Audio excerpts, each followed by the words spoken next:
ఈ మధ్యన అల్లు అరవింద్ ఓ ఈవెంట్లో దిల్ రాజు గురించి మాట్లాడుతూ కొన్ని వ్యాఖ్యలు చేశారు.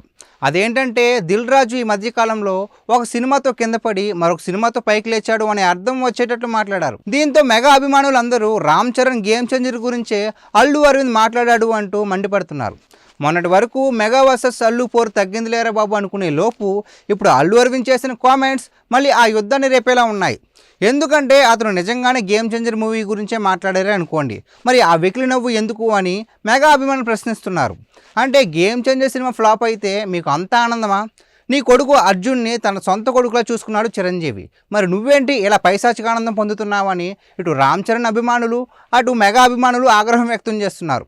అభిమానుల విషయం పక్కన పెడితే దీనిపై నా అభిప్రాయం ఏంటంటే, ఒకరిని పైకి లేపడానికి మరొకరిని కిందకు తొక్కడం తప్పు.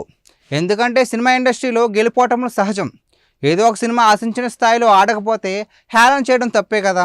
అందులోనూ అది స్వయాన తన మేనలుడి సినిమా కాబట్టి అస్సలు అనకూడదు. అలా అయితే మీ అబ్బాయి సినిమాలు కూడా చాలానే ఫ్లాప్ అయ్యాయి. అప్పుడు వాళ్ళేమైనా మిమ్మల్ని అన్నారా? లేదు కదా. ఇప్పుడంటే పుష్ప తర్వాత అల్లు అర్జున్కి క్రేజ్ వచ్చింది, కానీ రామ్ చరణ్ ఆ క్రేజ్ని మగధీరతోనే సంపాదించుకున్నాడు. ఎంత ఎదిగినా ఒదిగి ఉండడం చాలా మంచిది. ఈ విషయాన్ని మీరు ఇంకా పెద్దది చేయరు అని మెగా అభిమానులు ఆశిస్తున్నారు. ఇకనైనా ఈ మెగా వర్సెస్ అల్లు వారికి ఫుల్ స్టాప్ పెడతారని ఆశిస్తున్నాను.